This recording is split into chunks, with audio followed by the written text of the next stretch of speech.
You ask Tiger to solve. This deals with linear equations with one unknown.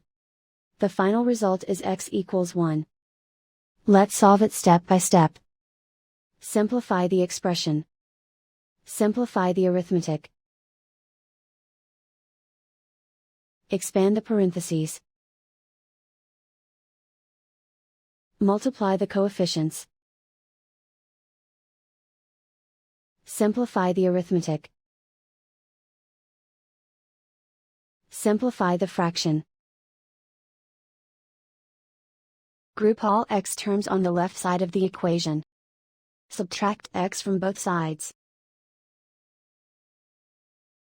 Simplify the arithmetic. Group like terms. Simplify the arithmetic. Isolate the x. Divide both sides by 10. Simplify the fraction.